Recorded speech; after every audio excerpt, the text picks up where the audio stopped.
İnsan hansı halda bunu hiss edir? Hansı halda başa düşür ki, hiss edir ki, mən bu şeyə möhtacam? Üç halda, insan ömründə üç halda bu şey baş verir. Ən birincisi, uşaqlıq, az yaşlı olan dövrlərdə bu hal baş verir. Uşaq diqqətə, qayğıya, məhəbbətə ehtiyaclıdır.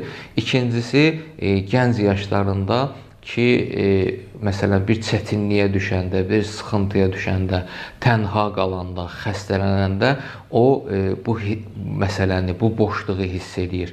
Yaxınları tərəfindən xüsusən məhəbbət, qayğı və diqqətə özündə hiss edir ki, tələbat var. Və üçüncü məsələ də, üçüncü halda insanın qocalıq vaxtındadır. İnsan qocalıb əldən düşəndə, zəifləyəndə diqqətə, məhəbbətə və qayğıya ehtiyacı duyur. Deməli, hər bir insanın bu üç şeyə ehtiyacı var. Hətta boşluğu olmasa da belə.